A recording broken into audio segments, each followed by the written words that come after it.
My name is Elizabeth Collins. I am 32 years old, and I live in a bustling city far from the family who disowned me. The golden doors of the Evergreen Resort Ballroom looked exactly the same as they did the night I left. But I was different. 11 years ago, I walked out of this building with a cheap suitcase and tears running down my face. Tonight, I walked in wearing a Valentino gown, holding the hand of my husband, Michael, and my son, Leo. I wasn't the failure daughter anymore. I was the CEO of a medical empire, but they didn't know that yet. I scanned the room. The music was loud, but my heart beat louder. Then I saw them. My sister, Grace, in her white dress. My father, Dennis, holding a glass of champagne. My mother, Margaret. Their eyes landed on me. The smiles dropped from their faces instantly. It was like seeing a ghost. My mother marched over, her face twisted in that familiar look of disgust. She didn't look at my beautiful gown or my happy family. She only saw the girl she threw away. "What are you doing here?" she hissed, her voice low and sharp. The room went quiet around us. She thought she could still hurt me.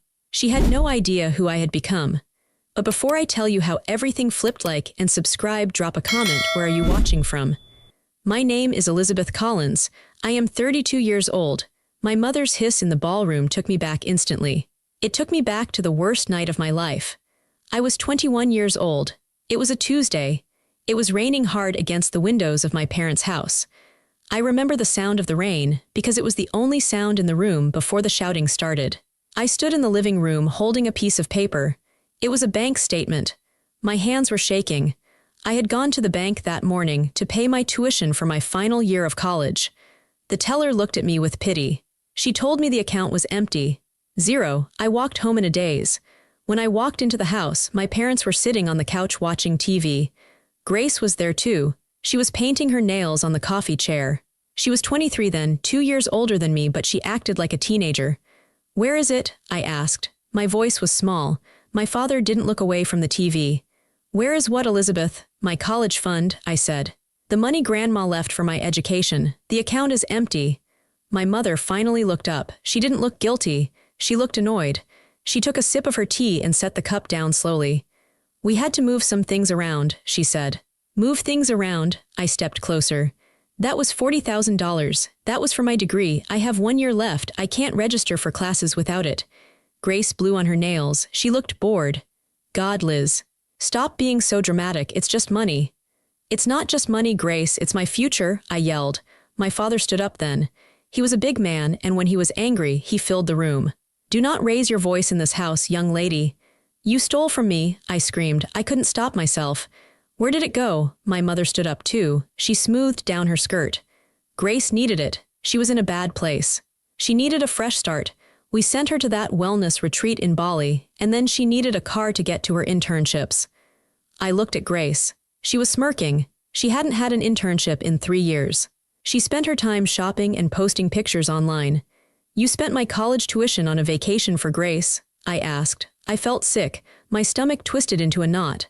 "I have a 4 GPA. I am on the dean's list. Grace failed 3 classes last semester." "Grace is sensitive," my mother snapped. "She needs our support. You have always been. Harder, you can take care of yourself." "Grace needs help." "I can take care of myself," I laughed, but it sounded like a sob. "I am your daughter too. Why do you always choose her? Why does she get everything while I work my butt off?" "Because you are selfish," my father said. His voice was cold. "You have always been selfish. Calculating. You think you are better than us because you read your books and get your grades. You don't care about this family." "I don't care." Tears started to spill down my face. "I cook dinner 3 nights a week. I clean the house on weekends so you can rest. I work part-time at the library to pay for my own books. Grace doesn't do anything." "That is enough." My father pointed to the door. "If you think we are such terrible parents, if you think we are thieves, then you can leave. We don't want an ungrateful daughter in this house." I froze. "What?" "You heard your father," my mother said. She crossed her arms. "Get out. If you're so smart, go figure it out on your own." "It's storming outside," I said. "I have nowhere to go." "Not my problem," Grace said. She finally looked at me. Her eyes were cold. "Maybe you can sleep in the library." I looked at them. My mother, my father, my sister. They were a wall, a solid wall of rejection. They didn't love me. I realized it in that moment. They didn't just prefer Grace. They actively disliked me. I was a burden to them because I reminded them of what they weren't. I was responsible. They were reckless. I didn't say another word. I went to my room. I packed one suitcase. I took my clothes, my laptop, and a picture of my grandmother. I left everything else. When I walked back downstairs, they were watching TV again. They didn't look up. I opened the front door. The wind howled. Rain sprayed into the hallway. "Don't come back crawling when you fail," my father called out without turning his head. I stepped out and closed the door. I walked to the bus stop in the rain. I was soaked instantly. I sat on the cold metal bench and cried until my chest hurt. I had $50 in my pocket. I had no degree. I had no family. I was alone. The first night, I slept at a bus station. I was too scared to sleep, really. I just sat there, clutching my suitcase, watching people pass by.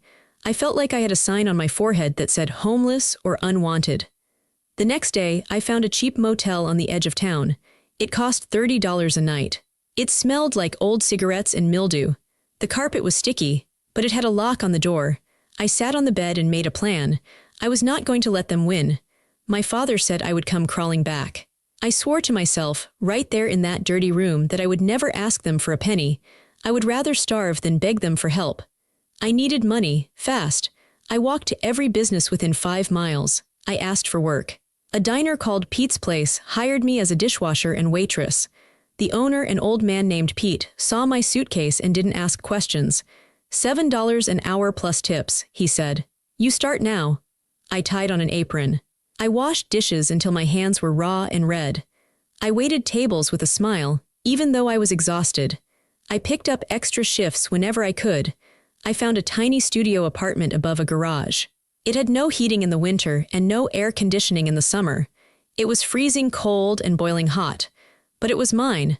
I couldn't afford to go back to my expensive university. That dream was dead. But I didn't stop learning. I enrolled in the local community college. It was cheaper. I took night classes. My schedule for 3 years was brutal. 5 a.m., wake up, study. 7 a.m., 3 p.m., shift at the diner.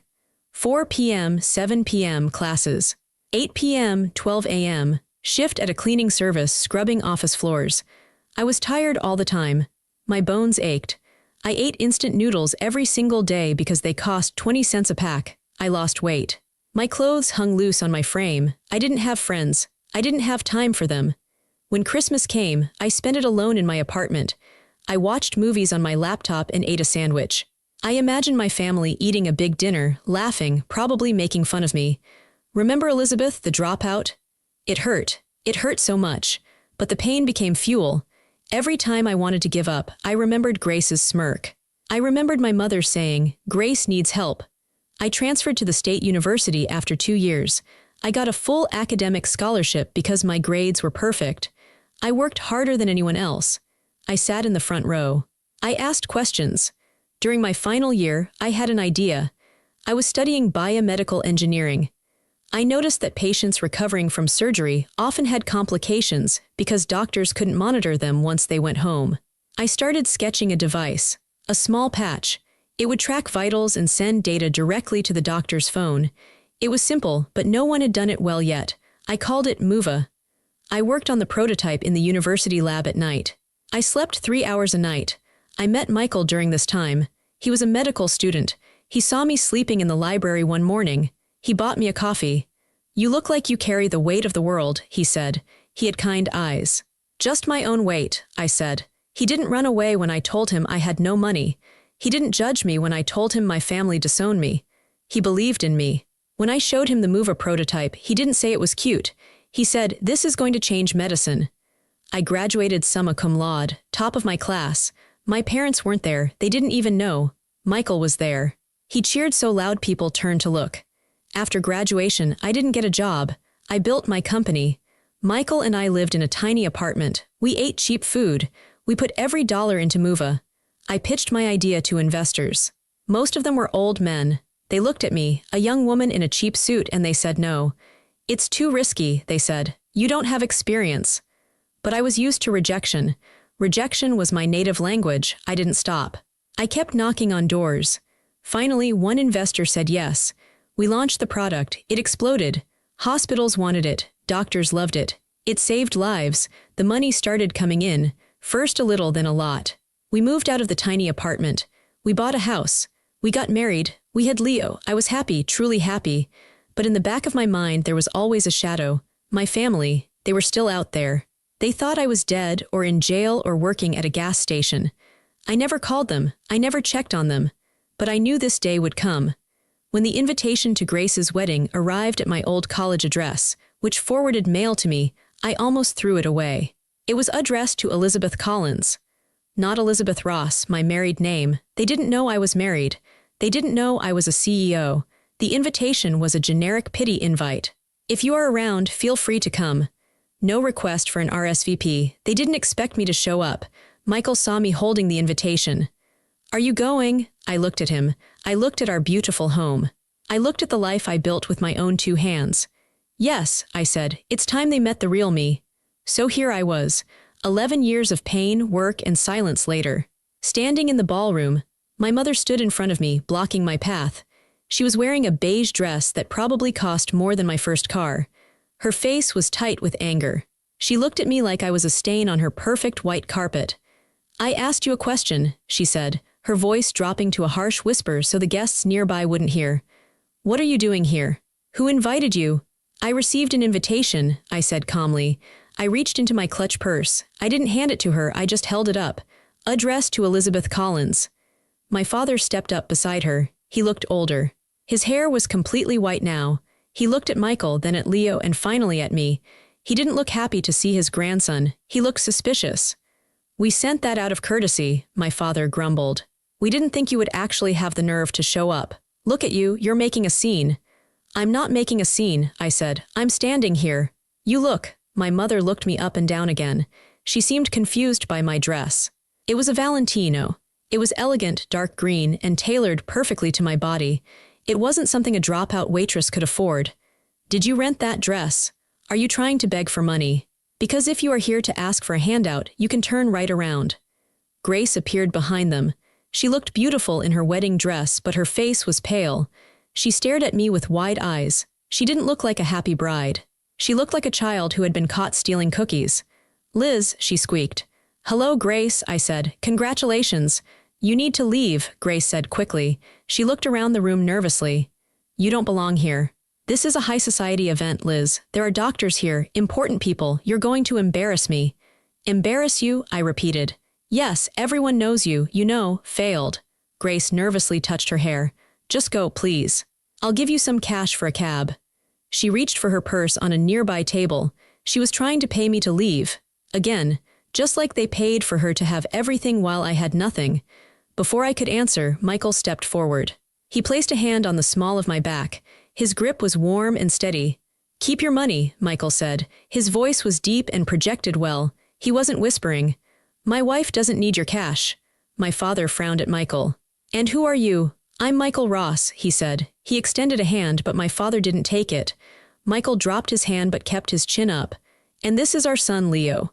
You got married, my mother said with a sneer. I suppose that's one way to survive. Find a man to take care of you since you couldn't make it on your own.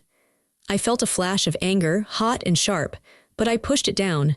I didn't need to yell anymore. I didn't need to scream over the rain. Actually, Michael said, cutting her off. I don't take care of her, we take care of each other, but if we are talking about who pays the bills, you should know who you are speaking to. We know who she is, Grace snapped. She's my dropout sister. She is the CEO of Mova, Michael said. He said it clearly. The words hung in the air. For 3 seconds there was silence. My father blinked. Mova. The medical company. The medical technology company, Michael corrected. The one that just signed a contract with every major hospital in the state. The one featured in Forbes last month. Elizabeth founded it. She built it. She runs it. My mother let out a short, nervous laugh. Don't be ridiculous, Elizabeth. She couldn't even finish college. Is that Elizabeth Collins? The voice came from behind me. A man in a tuxedo walked up. I recognized him immediately. It was Dr. Aris, the chief of surgery at St. Jude's Hospital. He was one of the most respected men in the room. He wasn't looking at Grace. He was looking at me. His face was lit up with a smile. It is you, Dr. Aris said. He reached out and shook my hand enthusiastically. I saw you walk in, but I wasn't sure. The lighting in here is terrible. Mrs. Ross, it is an honor, truly. My parents froze. They watched Dr. Aris shake my hand like I was royalty. Thank you, Dr. Eris, I said, smiling professionally. It's good to see you again. Did you receive the new prototype we sent over? I did, it's brilliant, he gushed. He turned to my parents, who stood with their mouths slightly open. You must be her parents. You must be incredibly proud. Muva has revolutionized how we handle post-op care. Your daughter is a genius. A literal genius. The color drained from my mother's face. She looked at Dr. Eris, then at me, then back at Dr. Eris. She tried to form a smile, but it looked like a grimace. Yes, of course, my father stammered. He looked lost. We didn't know she was active in the field, my mother said weakly. Active? Dr. Eris laughed. She owns the field. She's the keynote speaker at the National Medical Conference next month. I'm just hoping I can get a front row seat. More people were starting to look. The whisper Muva rippled through the crowd. In this room, filled with doctors and hospital administrators, Muva was a household name. It meant innovation.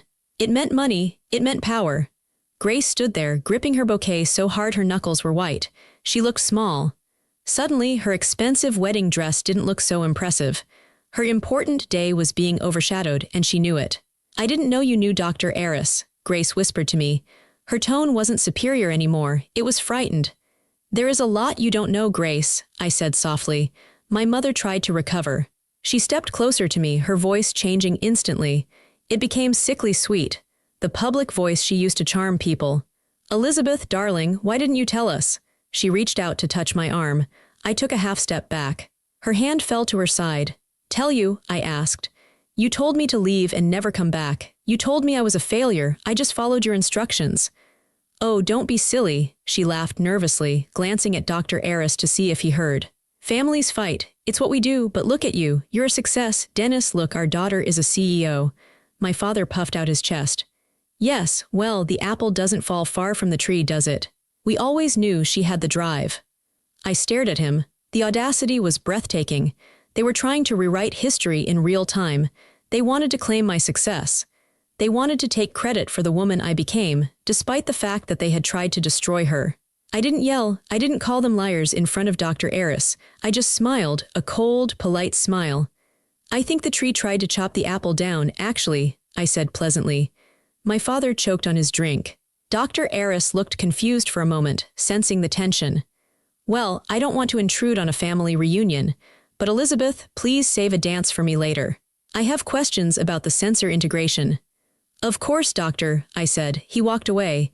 The circle around us felt different now. People were watching me with respect. They were watching my parents with confusion.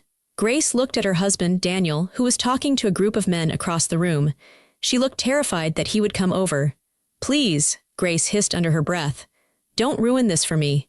Daniel comes from a very prominent family. If you make a scene... I'm just a guest, Grace, I said. Guests don't make scenes, they just exist. But my existence was the problem. My existence proved she was a liar. And as I looked at her shaking hands, I realized she knew it too. The reception dinner was starting. Waiters were moving around with silver trays. The noise level in the room was high, clinking glasses, laughter, music. Michael, Leo, and I were seated at a table near the back. My parents hadn't assigned us a table, obviously, so the wedding planner had frantically set up 3 extra spots at table 19, which was mostly filled with distant cousins who hadn't seen me since I was a teenager. They were polite but awkward. They asked what I did. When I told them I ran a tech company, they nodded politely, clearly not understanding the scale of it. I didn't explain. I just cut Leo's chicken for him and sipped my water. I saw Daniel, the groom, making his rounds. He was a tall man with kind eyes and a nervous smile. He looked like a good man. He was shaking hands, thanking people for coming. He worked his way toward table 19. When he got to us, he stopped. He looked at me, then at the name card on the table, Elizabeth Collins. He frowned. A look of genuine confusion crossed his face. He leaned in. Elizabeth? He asked. Grace's sister. I stood up to shake his hand. Yes, hello, Daniel, congratulations. He took my hand, but he didn't let go immediately. He was staring at me. I didn't think you were coming. Grace said. He stopped himself. He looked uncomfortable. What did Grace say? I asked. I kept my voice gentle. I wasn't angry at him. He was just another person Grace had manipulated. Daniel glanced toward the head table where Grace was laughing loudly with her bridesmaids. He looked back at me. She said you were. Unable to travel. She said you were in some kind of trouble. Financial trouble. She said she sent you money but you never responded. I felt Michael stiffen beside me. I placed a hand on his arm to calm him. Daniel, I said, Grace has never sent me money, not once. Daniel looked confused. But she told me about the college fund. She said you dropped out because you partied too much and failed your classes. She said her parents tried to help you, but you ran away. The lie was so specific. It was almost impressive. She had taken the truth and flipped it completely upside down. She projected her own failures onto me. Is that what she told you? I asked. Yeah, Daniel said. He looked at my dress. He looked at Michael's expensive watch. He looked at the way I held myself. But you don't look like someone in financial trouble. I'm not, I said. And Dr. Eris, Daniel continued, his brow furrowing. I saw him talking to you earlier. He looked like he knew you. He uses my company's technology, I said. Your company? Daniel asked. Muva, Michael said. He stood up too. Elizabeth is the founder and CEO of Muva. Daniel's jaw literally dropped. He was a doctor. He knew exactly what Muva was. You invented the remote post-op sensor. I did, I said. Daniel looked like he had been slapped. He stepped back, running a hand through his hair. I don't understand. Grace said you were a dropout. She said you weren't capable. I graduated summa cum laude from State University, I said. I worked 3 jobs to pay for it. I didn't have a college fund, Daniel. My parents took my college fund, $40,000, and used it to send Grace to a resort in Bali and buy her a car. Daniel stared at me. What? Ask her, I said calmly. Ask her about the storm in 2012. Ask her why I left with 1 suitcase. Ask her who actually failed their classes. Daniel looked at the head table again. Grace was drinking champagne. She looked carefree, but Daniel looked sick. The pieces were falling into place in his mind. She told me she graduated with honors, Daniel whispered. She told me she has a degree in biology. Does she? I asked. Have you ever seen her diploma? Daniel went pale. She talks about medical stuff, Daniel said, but he sounded like he was trying to convince himself. She knows the terminology. She listens to you, I said. She parrots what she hears. Grace is smart, Daniel. She is socially intelligent. She knows how to mirror people, but she doesn't know biology, and she certainly didn't graduate with honors. Daniel looked at me. His eyes were searching for a lie, but he couldn't find one. He saw the steady, calm truth in my face. He saw the successful woman standing in front of him, contradicted by the stories of a failure sister. Why? He asked. Why would she lie about you? Why would her parents go along with it? Because if I am the failure, they don't have to feel bad about what they did to me, I explained. And if I am the failure, Grace looks better by comparison. I was the scapegoat, Daniel. I have always been the scapegoat. Daniel looked down at his wedding ring. It was only a few hours old. He looked devastated. I married a stranger, he whispered. You married a version of her, I said. But the foundation is cracked. Daniel, Grace's voice rang out from the head table. She was standing up, waving a glass. Come here, we need to cut the cake. Daniel flinched at the sound of her voice. He looked at her, then back at me. The kindness in his eyes was replaced by a hard, cold resolve. He was a man of science. He dealt in facts. And he had just realized his entire relationship was built on a hypothesis that had been proven false. Excuse me, Daniel said. His voice was flat. He didn't walk back to the head table with a smile. He walked with a stiff, angry stride. He didn't go to the cake. He walked straight up to Grace. I sat back down. Michael took my hand under the table. He knows, Michael said. Yes, I replied. He knows. I watched them. Daniel was saying something to Grace. Grace's smile faltered. She laughed, trying to brush it off, touching his chest. Daniel pulled away. My parents noticed. They leaned in, looking worried. The room was still loud, but for Grace, the silence was beginning. The unraveling had started, and I didn't have to do anything but sit there and drink my water. The truth was a heavy thing, and Grace had been carrying a lie for too long. Her back was about to break. The tension at the table was thick. Michael was eating his dinner calmly, but his eyes were sharp. He was watching everything. Leo was playing with a bread roll, blissfully unaware that his mother's past was exploding a few tables away. I watched Daniel. He didn't make a scene immediately. He was smarter than that. He was a doctor, a man of science. He wanted empirical evidence. He wanted to test his hypothesis in front of peers. He guided Grace over to a group of men standing near the bar. I recognized them. Two of them were board members at the hospital where Daniel worked. Another was a visiting specialist from Chicago. These were serious men. I saw Daniel whisper something to them. The men looked surprised, then interested. They turned their eyes to Grace. Grace was smiling, holding her champagne glass, playing the part of the perfect doctor's wife. She thought she was being introduced as a peer. She had no idea she was being walked into a trap. I stood up. "I want to hear this," I whispered to Michael. We walked over slowly, pretending to get drinks from the bar. We stood close enough to hear every word. "Grace," Daniel said, his voice loud enough to carry over the jazz music.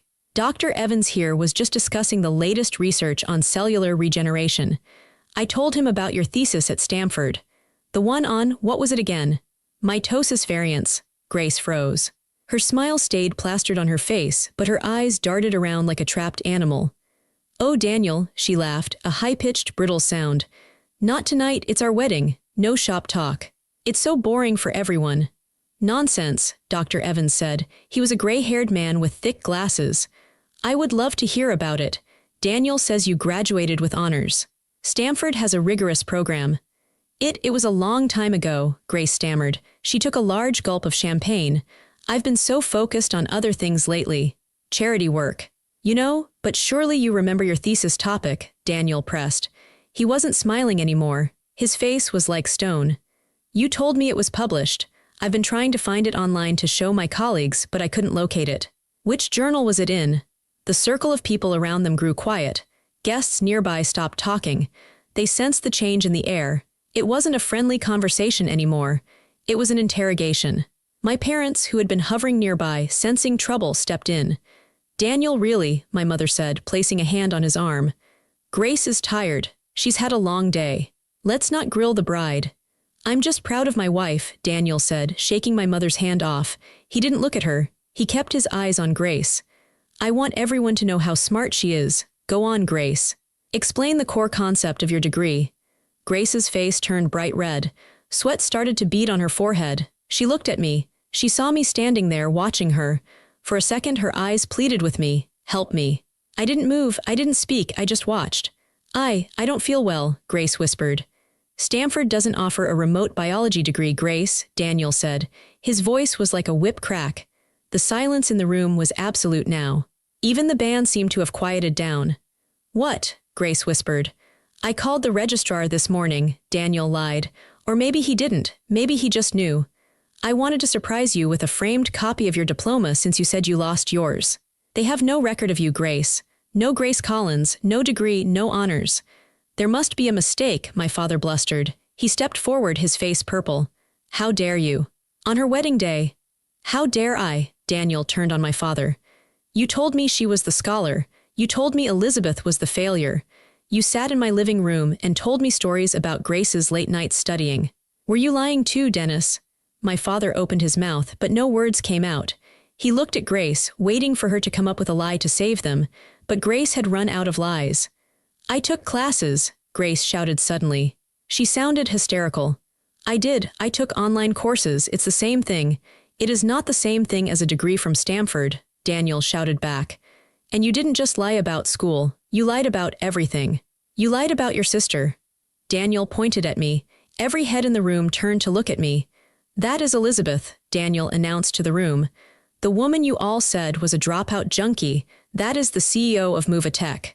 She designs the equipment half of you doctors use in your operating rooms." Gasps rippled through the crowd. I saw Dr. Eris nod solemnly. "She is the success," Daniel said, his voice breaking. "And you are the fraud." Grace burst into tears. It wasn't a pretty cry, it was an ugly, heaving sob. She dropped her champagne glass. It shattered on the marble floor, the sound echoing like a gunshot. "I hate you," she screamed at Daniel. Then she turned and screamed at me. "I hate you, you ruined everything."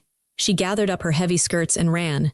She pushed through the crowd, knocking into a waiter, and fled toward the double doors. My parents stood there, exposed. People were staring at them with open disgust.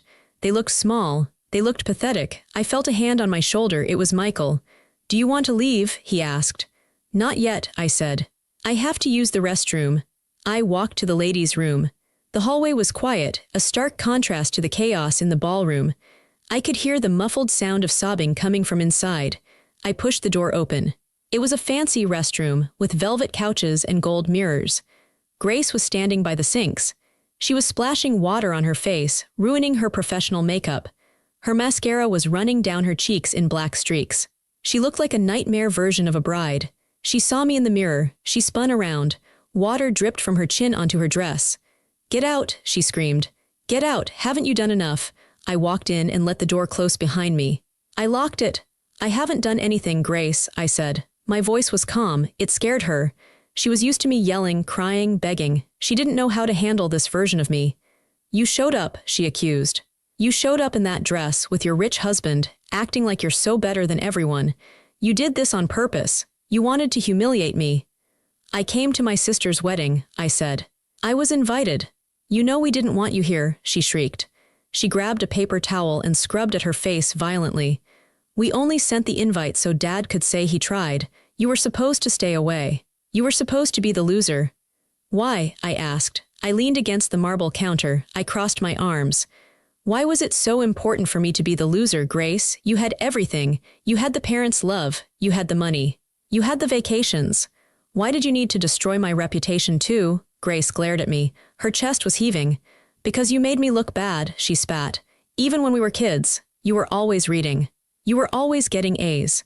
Mom and Dad would look at you, and then they would look at me, and I could see it in their eyes. They wished I was smart like you." "So you stole my college fund?" I asked. "I deserved it," she yelled.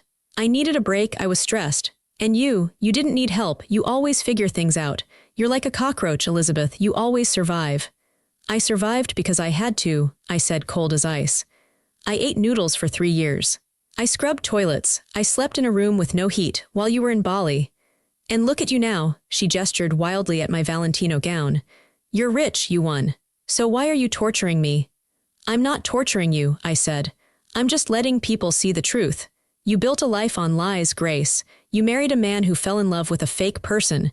You lied about your degree. You lied about me. Did you really think you could keep it up forever?" "I could have," she cried, "if you hadn't come back." "No," I shook my head. "Daniel isn't stupid. He would have found out eventually. And when he did, he would have left you. Maybe with a baby involved. Maybe 10 years later. I actually did you a favor. I ended it early." Grace slumped against the sink. She looked defeated. The fight was draining out of her. "He's going to leave me," she whispered. "He's going to annul the marriage." "Probably," I said. "My life is over," she sobbed. "Mom and Dad, they're going to be so mad at me. They hate looking bad." "They don't hate you, Grace," I said. "They are just like you. They enabled you. They created this monster. They are just as guilty." Grace looked up at me. Her eyes were red and swollen. Can you talk to him? He listened to you. Tell him I'm sorry. Tell him I'll get a degree. Please, Liz, help me just this once." It was the same pattern. Hurt me, then beg me for help. Kick me out, then ask for a favor. I looked at my sister. I looked at the person who watched me walk out into a storm with no money and didn't lift a finger. "No," I said. Grace blinked. "What? No," I repeated. "I won't fix this for you. I won't talk to him. I won't give you money. I won't lie for you." "But we're family," she wailed. "Family doesn't treat people the way you treated me," I said. "I have a family, Grace. His name is Michael, and Leo. You are just a relative. And a stranger." I pushed off the counter. I adjusted my dress. "Good luck, Grace," I said. I turned and walked out. She screamed my name as I left, but I didn't stop. I didn't look back. When I walked back into the ballroom, the atmosphere had completely shifted. Before, it was a wedding. Now, it was a crime scene. Groups of people were whispering, huddled together. The music had stopped. The cake sat uncut in the corner, looking ridiculous. My parents were sitting at their table. They were alone. No one was sitting with them. People were actively avoiding their side of the room. My mother was clutching her purse, staring straight ahead, her face a mask of shock. My father was drinking heavily. When I walked in, heads turned. But this time, the looks weren't judgmental. They were respectful. Some looked apologetic. I walked toward Michael and Leo. "Is she okay?" Michael asked. "She's crying," I said. "She'll survive." "Mrs. Ross," I turned. It was Dr. Evans, the man Daniel had spoken to earlier. He looked embarrassed. "I just wanted to apologize," he said. He held his hands together awkwardly. We were told a very different story about you. Daniel's in-laws, your parents. They painted a very specific picture. I feel foolish for believing it without meeting you." "It's not your fault, Dr. Evans," I said politely. Liars can be very convincing, especially when they are your parents. Well, he cleared his throat. I know this isn't the time, but the board is very interested in the MOVA sensors for our pediatric unit. Perhaps we could set up a meeting next week, under better circumstances. Call my office on Monday, I said. My assistant will set it up. He nodded, shook my hand and walked away. I looked over at my parents. My mother saw me. She stood up. She started walking toward me. She had that look in her eye, the look that said she was going to try to manipulate the situation. She was going to try to smooth it over. She reached me and tried to smile. It was grotesque. Elizabeth, she said breathless. Thank goodness you're back. Grace is. Well, she's having a moment. High emotions, you know. But listen, we need to do damage control. Daniel is furious. You need to go talk to him. Tell him it was a misunderstanding. Tell him Grace did take those classes, but maybe there was a paperwork error. I stared at her. I couldn't believe it. Even now, with the wreckage all around her, she wanted me to lie. Are you serious? I asked. Elizabeth, please, she lowered her voice. This is embarrassing for the family. If Daniel leaves her, it will be a scandal. We have a reputation in this town. You have a reputation, I corrected her. I don't live here. Don't be spiteful, my father joined us. He smelled like scotch. We are your parents. You owe us some loyalty. We raised you. You raised me until I was 21, I said. Then you threw me out like garbage. You stole my money. You erased me. We did what we thought was best, my mother snapped. Grace needed us more. And now she needs you again, I said. Go comfort her. She's in the bathroom crying because her husband found out she's a fraud. Go fix it. That's what you do, right? You fix Grace. You are a cold-hearted bitch, my father snarled. Michael stood up. He towered over my father. He didn't say a word. He just stepped between me and him. My father took a step back, intimidated. I think we're done here, I said. I looked around the room. I saw Daniel sitting alone on the stage, head in his hands. I saw the guests ignoring my parents. I saw the ruin of their perfect image. I realized something then. I didn't feel angry anymore. I didn't feel hurt. I felt free. For 11 years, I had carried the weight of their rejection. I had wondered if maybe I was unlovable. Maybe I was difficult. But standing there, watching them panic because their lies were exposed, I saw the truth. They were weak people. They were small, scared people who lived in a fantasy world. And I was real. Michael, I said, let's go. Gladly, he said. He picked up Leo, who was starting to fall asleep. Wait, my mother called out. She sounded desperate now. Elizabeth, don't walk away. We can discuss this. We can work something out. She probably wanted to ask for money, or maybe she just didn't want to be left alone with the mess she made. I didn't answer. I took Michael's hand. We walked through the center of the ballroom. The guests parted for us like the Red Sea. They watched us with admiration. I held my head high. My Valentino dress rustled softly. I walked past the table where I had been assigned, table 19, and past the head table where I should have been sitting. I walked toward the exit. The golden doors were open. The night air was waiting. We stepped out of the heavy glass doors of the Evergreen Resort and into the night air. It was crisp and cold. It smelled like pine needles and rain. It was the exact same smell as the night I left 11 years ago. But everything else was different. 11 years ago, I walked out of a door like this with a cheap suitcase, shivering in a thin jacket, terrified of where I would sleep. I had $50 to my name. I felt like the smallest person in the world. I felt like garbage. Tonight, I walked out holding the hand of a man who worshipped me. My son was sleeping soundly in his father's arms, safe and loved. A valet was already jogging toward us to bring our car. The silence outside was beautiful. Inside the ballroom, my family was imploding. Inside, there was screaming, crying, and the shattering of a fake life.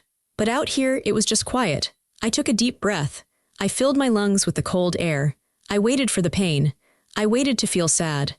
I waited for that old, familiar voice in my head that used to say, "Why don't they love me? What is wrong with me?" But the voice didn't come. Instead, I felt a weight lift off my shoulders. It was a physical sensation. It felt like I had been carrying a heavy backpack full of rocks for a decade, and I had finally just dropped it on the ground. Michael looked at me as the valet pulled up in our car. He placed Leo gently into the car seat in the back. Then he turned to me. "Are you okay?" he asked. His eyes were searching my face. He was ready to comfort me. He was ready to hold me if I cried. I looked at him and smiled. It was a real smile. "I'm not just okay, Michael," I said. "I'm done." "Done? I'm free," I said. I spent so long trying to prove them wrong. I spent so long hoping that one day they would see me, that they would apologize, that they would realize what they lost. I looked back at the glowing windows of the ballroom. I could see silhouettes of people moving around frantically. But tonight, I continued, I realize they aren't capable of it. They are broken people. They aren't powerful monsters. They are just sad, small liars. And I don't need anything from them. Not their love, not their approval. Not even their apology. Michael smiled. He reached out and tucked a strand of hair behind my ear. You didn't just survive them, Liz, he whispered. You rose above them. You are miles above them. Let's go home, I said. We got into the car. As we drove away, I watched the resort disappear in the rearview mirror. I didn't look back with longing. I didn't look back with anger. I looked back like you look at a house you used to live in a long time ago, a place that holds memories but isn't your home anymore. My phone started buzzing in my purse. I pulled it out. It was a text from my mother. Elizabeth, you can't just leave. We need to present a united front. Daniel is talking about an annulment. Come back and help us fix this. Then another one from my father. Ungrateful girl, you ruined your sister's night. I looked at the messages. In the past, these words would have cut me like a knife. They would have made me cry for days. Now, they just looked like words on a screen. I pressed the block button on my mother's number. Then I pressed block on my father's number. Then Grace. I put the phone back in my purse. Who was that? Michael asked, glancing over from the driver's seat. Nobody, I said, just spam. I reached back and held Leo's tiny hand in the car seat. He squeezed my finger in his sleep. I had my family. I had my empire. I had my truth. I closed my eyes and let the hum of the engine lull me into a peaceful silence. The fallout happened quickly, just as I predicted. 2 weeks after the wedding, the news reached me through the grapevine of the medical community. Daniel had filed for an annulment on the grounds of fraud. It was granted almost immediately. He was a respected doctor, and the evidence was overwhelming. Grace had never graduated from Stanford. She had never even enrolled. The scandal was the talk of the town for about a month. In their high society circle, reputation is everything. My parents, who had spent their whole lives trying to look perfect, were suddenly the pariahs. They stopped getting invited to galas. Their friends stopped calling. They tried to reach me, of course. My mother sent letters to my office. I recognized her handwriting on the envelopes instantly. Elizabeth, please, we are family. We are suffering. We need financial help to deal with the legal fees. Grace is in a bad way. I didn't open them. I put them directly into the shredder. I wasn't being cruel. I was protecting my peace. I knew that if I opened that door even a crack, they would flood in with their toxicity. They would drain me dry and then blame me for being empty. I had set a boundary, and for the first time in my life, I respected myself enough to keep it. About 2 months after the wedding, my assistant buzzed me. Miss Collins, Dr. Daniel Brooks is here to see you. He has an appointment. I stiffened slightly. Send him in. Daniel walked into my office. He looked different than he had at the wedding. He looked tired, but he also looked clearer. He wasn't wearing a tuxedo. He was wearing a suit and a doctor's coat. He stopped in the doorway and looked around. My office was glass and steel, overlooking the city skyline. It was a symbol of everything I had built. It's an impressive view, he said.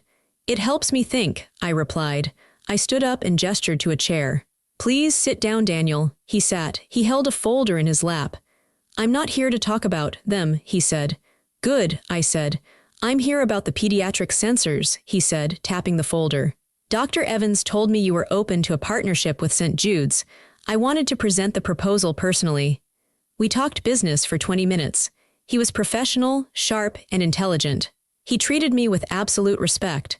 He treated me as a CEO, not as a failure sister. When we were done, he stood up to leave. At the door, he paused. She's back living with them, he said quietly. I didn't have to ask who he meant. Grace, he continued. She's back in her old room. Your parents are, well, they are miserable. They blame everyone but themselves. Mostly they blame you. I imagine they would, I said calmly. I just wanted to say, Daniel turned to face me. I'm sorry I believed them. I'm sorry I didn't check the facts earlier. You didn't deserve that. Thank you, Daniel, I said, but you don't have to apologize. You were a victim of their lies too. He nodded. You were right, about family. What do you mean? Family isn't blood, he said. Family is the people who tell you the truth, the people who actually show up. He left. I walked to the window and looked out at the city. I thought about Grace. She was back in that house, trapped in the same cycle of dysfunction with my parents. They would spend the rest of their lives making each other miserable, feeding off each other's bitterness, rewriting history to make themselves the heroes. I felt a pang of pity for them, but I didn't feel responsible for them. I turned back to my desk. I had work to do.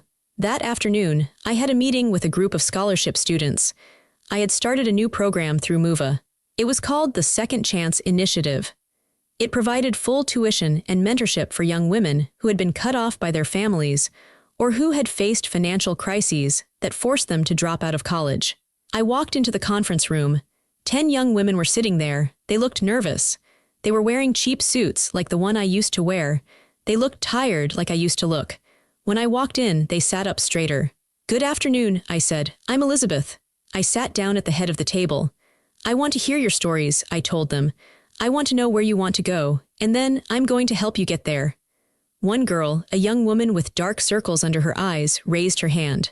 "Miss Collins," she said softly, "why are you doing this? You're a CEO. Why do you care about us?" I looked at her. I saw myself in her eyes. I saw the girl sitting at the bus stop in the rain. "Because I know what it's like to be told you're nothing," I said. "And I know that the best revenge isn't anger. The best revenge is success." I smiled at them. "But more importantly," I added, "I know that sometimes you have to build your own family from scratch. And you have to build your own future. I'm just here to give you the bricks." The girl smiled back. It was a hopeful smile. I went home that night to a house filled with noise. Michael was cooking dinner, something that smelled like garlic and rosemary. Leo was running around in a superhero cape, chasing the dog. I walked into the kitchen. Michael turned and kissed me. "How was your day?" he asked. "It was perfect," I said. And it was. I didn't have the family I was born into. I didn't have the mother who baked cookies or the father who gave me away at my wedding. I didn't have the sister who was my best friend. But I had this. I had truth. I had loyalty. I had a love that I earned and a love that was real. I picked up Leo and spun him around until he giggled. My parents had cast me out into the storm hoping I would drown. They never understood that the storm was where I learned how to swim. And now, I wasn't just swimming. I was soaring.